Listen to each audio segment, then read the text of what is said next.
everyone, and welcome to Let's Talk About Brand. I, of course, am your host, Christine Gritmon.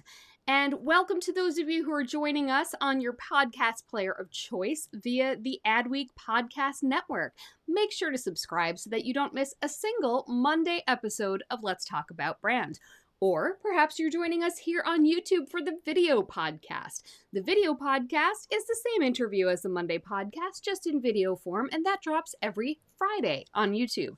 So also make sure to subscribe to Christine Gritmon Inc. on YouTube to make sure you don't miss a single video podcast episode. Oh hey, but in between, I want to hear from you on each week's topic, and that's what Chat About Brand is for. Every Tuesday at 12 noon Eastern, I'm over at C. Gritmon on Twitter, hosting the Chat About Brand podcast, which is on, Chat About Brand Twitter chat, which is on the exact same topic as that week's podcast and video podcast. Speaking of which, this week's topic is actually all about how your personal brand plays into networking and how networking plays into your personal brand. They're very closely aligned topics, but they're not exactly the same. But I'm going to talk today with this week's guest expert all about the interplay between the two and how they can really strengthen each other. So to talk about that, I have the lovely Beth Granger on, and I'm going to bring her on right now. Hello, Beth! Hello. Great to be here. Yeah, so first, let's get started with you just telling the folks at home who you are and what you do. Just a little bit about Beth Granger. Sure. So I'm a trainer, consultant, and speaker on the topic of unleashing the power of LinkedIn and networking. And I'm also an Exactly What to Say certified guide, which is all about powerful phrases for critical conversations with prospects, leadership, even family. In addition to powerful phrases, there's also phrases that really convey your brand accurately to people. Because when we're communicating to people, whether it is in person at a networking event, whether it is via our LinkedIn profile, or anything in between, it's really, really important that we're able to give the right impression in our communications. So I'm going to launch into this week's topic about networking and personal branding. And I'm going to ask you basically, what do they have to do with each other? Great question. So I think people sometimes have the impression that your brand are things that you do on purpose. But your brand is everything. Your brand is how you speak to people. Your brand is how you walk into a room. Your brand is how you answer a phone. If anybody answers a phone these days, I don't know. So it's really very connected. And are you the same person online and in person? So all those things come into play. And one really interesting thing is that people often sort of get confused with the lines between being a networker, being someone who has a strong network, being someone who's very kind of outgoing and always kind of collecting people, versus having a strong personal brand. Now, they are not the same thing, but they can really help each other out. So I would love to hear some of your thoughts, as specifically a networking expert especially, on where the differences are between being a networker and having a strong personal brand, and also how they can help each other out. Oh, well, there's so many parts to that, but a couple of things. When you're a networker, and do the people that you are networking with really understand what you do and what you're all about? So if you haven't communicated, can't speak today, clearly, then how can they introduce you to somebody, because they don't really know what you're all about? And part of that is in the way you introduce yourself. Part of that comes into play the conversations that you have with people and the questions they ask you, the questions you ask them. So I think they're very connected, but where they're different is, to me, the branding is in all your communication: written, verbal, nonverbal, visual, and those come into play more online, perhaps, than when you're networking in person. Now, I think when a lot of people think about networking, they think about it in two main things. First and foremost, they sort of think about those in-person networking events. You go to a thing, a happy hour, a business group, whatever it is, and you meet people in person. And then ideally, hopefully, if you're playing it right, you move that connection beyond that to online. But there's also online networking. There are, especially since the pandemic began, there are, Zoom networking events that are still happening left and right. People have not abandoned those because they can often be easier to get to, quite honestly, and they can be a bit less scary for some. But then there's also the passive networking of having your digital footprint together so people can find you, or so that when people connect others to you, what they see does some of the work for you. And that's, of course, where LinkedIn is a heavy hitter. So I would love to hear from you as someone who deals with all three of those things. You help people with, the live networking, the online networking, and especially the LinkedIn networking. I'd love to hear from you what you consider kind of crucial elements to make sure that you kind of nail for each of those three things: online real life networking events, online networking events, and of course making sure your digital footprint is conveying the right impression. Sure. Well, I'm going to start with the digital footprint. To me, it's one of the few places you control the message about yourself. So is everything from your headline on your LinkedIn profile to the graphics you may use to how you describe yourself. And then when you move into the networking component, whether it's virtual or in person, it's how you behave with people. So are you curious about them? Are you just talking? We've all had meetings where somebody's just talking about themselves and never showing an interest in you. That really affects your brand. And to me, the virtual and the in-person are very similar. And one of the things that I found fascinating, especially during the pandemic, was looking at how people were meeting virtually first and then moving it to a conversation or a Zoom meeting rather than, because there was no in person. And when Clubhouse came out, for instance, that was an amazing networking tool. I saw people, and I experienced it myself. I met so many people from around the world that I never would have met, that then became LinkedIn connections, that led to conversations, that led to collaborations. So, it doesn't matter where you start, it's the idea of connecting all those different things. The really interesting thing to me about Clubhouse and how that really blew up, I never got super into Clubhouse, but I have heard so many stories, just like you spoke about just now, about it being just an incredible, incredible networking source. How do people network on Clubhouse, or how did they? Like, how does that work? Because when I think of an in person networking event, of course, you're kind of only talking to the person right in front of you, and it's kind of small talk and you move on to someone else. And when you're doing it online, you're kind of, I don't know, it's just different. But Clubhouse, there was an immediacy to it, but at the same time, you know, I I don't know. I guess I didn't really meet people on Clubhouse, but I didn't try that hard. So how does that type of environment work? And are you seeing it still happening, or has Clubhouse is Clubhouse kind of dying down as a networking tool in your estimation? So there's what I do and what other people do. For me, I'm rarely there anymore, but there are people I know who are still there regularly. But when I was active there, what would happen is you're bringing people together because of a topic. So everybody was interested in the same thing and having this conversation. And it was just like you were in a room together talking about it, so that people naturally wanted to continue the conversation. And that could be, hey, let's jump on a call. That could be, let's connect over on LinkedIn. And so because of that interest or passion for a specific topic, it led to continued conversation. And I do see it happening still in other places, and it may be happening there as well. I'm just not there to know.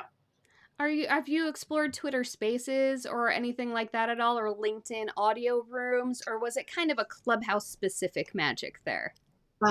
So I was actually one of the LinkedIn audio beta testers. So I played with it really early, and I do like it a lot because it's the same thing. There's such a power in conversation, and anybody can join. There's no such thing as a private LinkedIn audio event, and again, you can connect with people. So there are other people who have an interest in the topic. You can send them a message. You can connect with them separately from the event. Twitter Spaces, I haven't spent as much time on. I've listened to a couple of them, but never really got involved. Now, one of the interesting things about, the concept you just mentioned of making sure that you connect in multiple places, if you wind up in the same clubhouse room based on a common shared interest, it's a great idea to make sure you connect with those people over on LinkedIn or on another platform of your choice to make sure that you stay connected. But we have all had that kind of jarring experience of meeting someone in real life and then going and looking them up online and not being sure if it's the same person. Maybe it can be something as simple as their picture being out of date, but sometimes it's also the thing they told you they do is not the thing that it says that they do on their profile. So I am curious about your take on kind of the really important things to make sure are consistent in real life and between platforms so that people just really know that they've got the same person. What are some things they want to make sure to take a look at and have consistent? Absolutely. And it works the other way too. Sometimes you meet somebody online and then when you meet them in person, you don't recognize them. And it really does start with that photo, right? If your photo's 10 years old, it's time for a new one. I like to get new ones when I update my glasses, but now I have two pairs, so I don't know. Can I switch it, make it an animated something? But so obviously your photo, you want to look like the same person in person or online, and how you describe yourself. And then subtle things too, like your graphics. So if you are somebody that shares your business card and it looks nothing like what you say on LinkedIn, or you talk about doing something, but then on LinkedIn you don't list that, it's really just being consistent everywhere that you are. Now, another thing that I've certainly encountered with clients, you probably have as well, is that sometimes there's someone who almost have two versions of themselves out there. Either it's because they have a day job that is totally unrelated to their side hustle, and maybe they want to make sure their LinkedIn conveys their day job, but they're going to events and hyping their side hustle. And then again, it leads to that same circumstance where you're not sure you found the same person because they've got, split identity situation. So, how do you recommend people handle that type of circumstance when they sort of have two separate versions of themselves that they are networking separately? Yeah, I get asked that a lot actually. And the answer is easier if their full time gig is understanding that they have side interests. If not, it's a little trickier because you only want one, for instance, LinkedIn profile. If you have two, you want to merge them. But so many people now have portfolio careers, if you will, and have multiple interests, multiple things that they're involved in. And you just describe that. You use the different places to talk about that, the about section, perhaps your background graphic, even your profile video, which is that 30-second video that lives behind your photo. So I don't think it's strange anymore that people have multiple things that they're involved in, and they should feel free to share them. Again, if it's something that their day job would not approve of, or then it's a little trickier and kind of not sure, you kind of have to pick one over the other then. Yeah, I always tell people you cannot build a business in secret. That's just not how it works. Now, I want to talk to you about something that I feel like people know they should do but aren't sure how to do, which is networking on LinkedIn. When people who are scared of this think of it, I think what they think of is, how sleazy those cold DMs are of just reaching out to someone and immediately trying to do business. But at the same time, they don't want to fake it. They don't want to fake reaching out in a warm, fuzzy way when they know and the other person knows that it's about business. I think that sort of business and personal line of LinkedIn is something that a lot of people aren't quite sure how to navigate. So Yeah. I'd love to hear from you about what you recommend as to how people can get out of their heads about that and start to actually use LinkedIn as a very successful networking tool. Sure. Well, there are two parts to that. There is the part about strengthening and supporting the network you already have. It doesn't necessarily have to be continually meeting new people. So the ways you can support your network and be supported by them, you can write a recommendation, you can endorse somebody, you can engage with their content or share their content so that more people see it. So I think that is an underused type of behavior. You should really be strengthening the relationships with the people you already have. The other thing is, when combining it with offline or virtual networking, you can use LinkedIn to search for people and make specific requests. So if you say to me, Beth, I want to meet real estate attorneys, suddenly my mind goes blank. I can't think of anybody. But if you search my connections and say, I see you're connected to, and list the name, that's a much more powerful conversation. So that's the first part, right? Strengthening the relationship with your current network. When it comes to networking and trying to meet new people, the best way is if they're active on LinkedIn, first of all. If they're not active, you can't really do this. Engage with their content, get to know them, and start having conversations with them through their content. So that way, when you send a connection request, you can say, it's been great talking to you about whatever topic on your posts. How about we connect so we can have further conversation? Yeah, I think people separate it a little too much in their heads from what you do in real life. When you're at a real life networking event, you don't say to somebody, hey, where's someone who does this thing? And make a beeline for them and just shove your card in their face and walk away. You have a conversation. Yeah.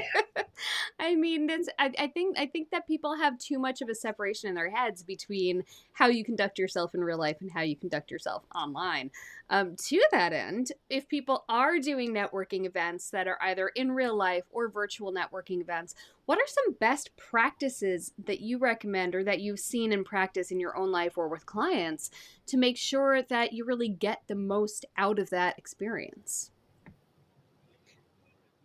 The key thing to me is to make it about the other person. So if you go into an event saying, okay, I need to meet whoever, three people that do whatever, think about it more about learning about the other people who are there. And first of all, that makes it much easier because you're not worrying about yourself, you're learning about them. And if you go into it thinking about, I want to meet people that I can introduce to other people in my network, you'll naturally meet really interesting people, get introduced to people that will help you as well. That is my favorite thing to do at events, to be like, oh, I know someone you should meet. And it's also great because it ensures that you and that person are going to talk because they want to meet Yep. that person who you want to hook them up with. It's Yeah. very important. To that end, there's also the all too common networking event moment where you ask somebody about themselves and they don't know how to talk about who they are and what they do.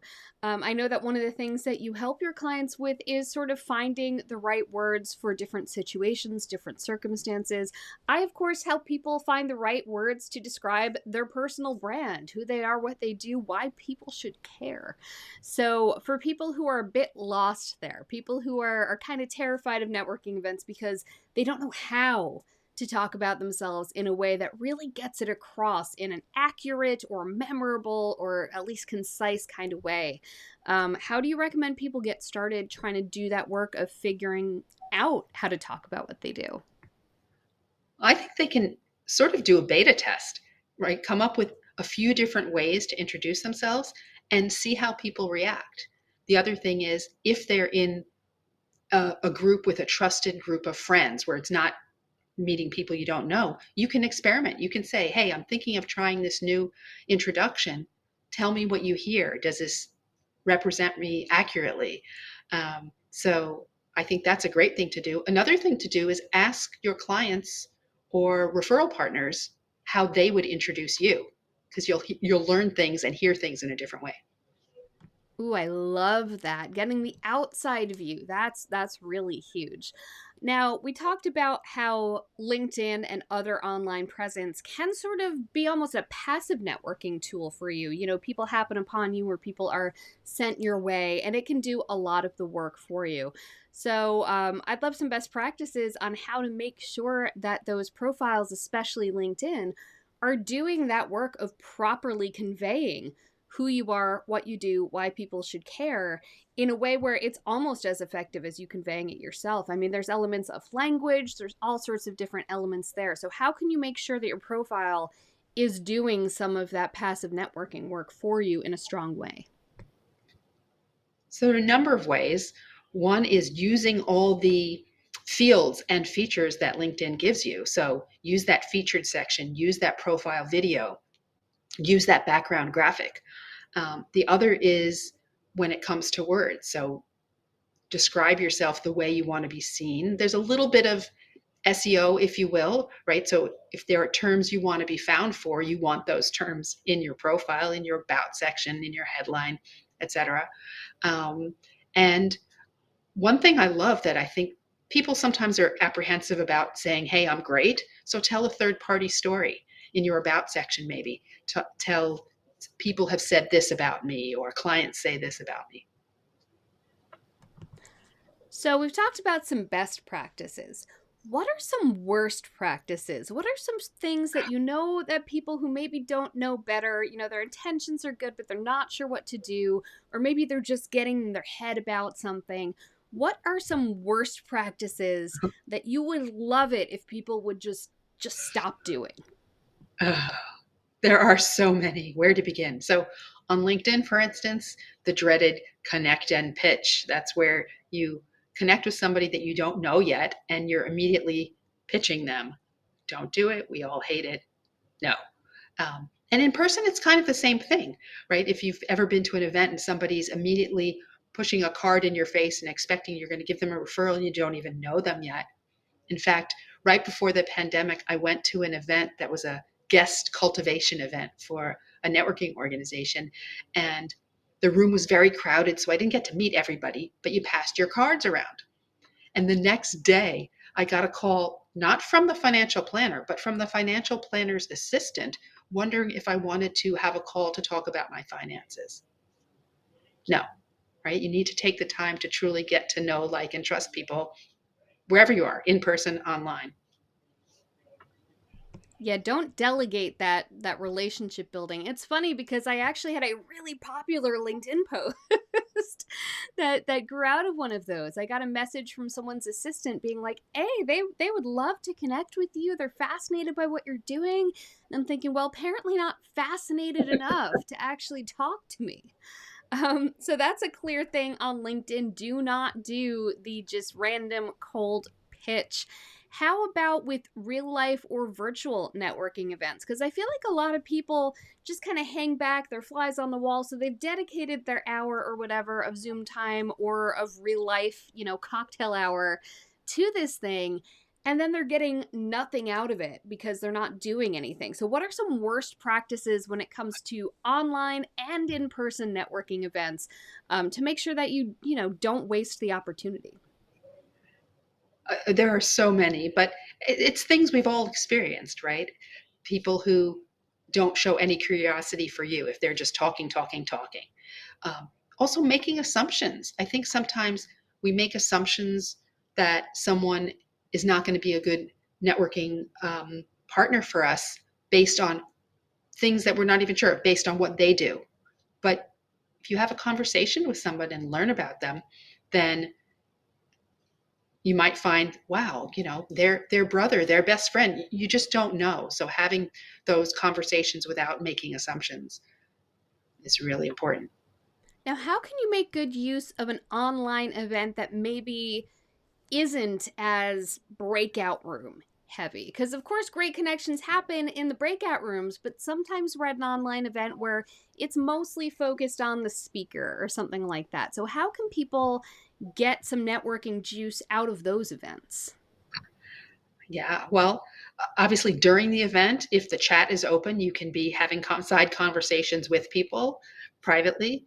And then, of course, if there, you can check them out, for instance, on LinkedIn afterwards and send them a connection invite saying, hey, we were both in that same event. What did you think of it? And that starts the conversation going. Now, you and I are networkers. We do this all the time. We love being well connected. We love connecting other people as well. But we know that there are people out there who are a bit shy about it, who maybe have not been building their network this whole time. They're just kind of maybe they've kept connected with past colleagues, past clients, things like that. But their network doesn't extend really beyond things like that, where situations that they were put in. So, where do you think is a good place to start for someone who's out there right now saying, I keep hearing I've got to work on my network. I'm going to do it. Where the heck do I start? What are some good starting networking steps to take? So, kind of like what I said before, a lot of people already have a huge network, but they don't really know the people. So I would start by getting to know the people that you already have in your circles. There are people, you know, I'm guilty of the same thing. There are people that I've connected with but never had a conversation. I have no idea if I could help them, if they could help me. So I think networking within your own network is a great place to start. Okay, so just kind of sending a message to someone saying, "Hi, I'm glad to be in each other's networks. I'd love to learn a little bit more about you. Tell me Absolutely. this question." Yeah, absolutely. Awesome. Well, this has been fantastic. Beth, I really hope that some people out there, are inspired to network, to put their own personal brand out there in a bigger way among their network, both the one they've got already and the people who they've yet to meet. For people who have yet to meet you, where can people find you? Why should they find you? And what will they find there? Oh, well, they can find me. My website is bethgranger.com. Of course, LinkedIn, because that's my place socially. And why is because I like to get to know people, I like to introduce people, and I like to share my expertise and knowledge freely. I actually am going to ask one more question. Why LinkedIn? Why is LinkedIn your jam among all the platforms that are out there? I don't know if I know, honestly. It's one of those things that was an evolution. My first social media love was actually Twitter back in 2010, 2011. And LinkedIn just it I felt at home there. And especially with all the changes and because I like to help people who may not be comfortable with technology or understanding how to use it strategically, it just sort of happened and it's a wonderful place to be. It is like to me it's like an always on networking event. Absolutely. All right. Well, this has been great, Beth. Thank you so much for being on the show, and I look forward to the next time I get to see you at an actual networking event, whenever that may be. And in person, yes. Thank you. And thank you for being here, whether you have been listening to Let's Talk About Brand on your podcast player of choice via the Adweek Podcast Network, or if you're here with us on YouTube for the video podcast. Either way, please be sure to subscribe so you don't miss a single Monday podcast or Friday video podcast episode of Let's Talk About Brand. And mark your calendars for Tuesday at noon Eastern so that you can join me at Gritmon on Twitter for Chat About Brand, where you get to weigh in on the week's topic. Make sure to join us next week when I will be speaking to another very smart guest expert on another topic having to do with branding. Bye.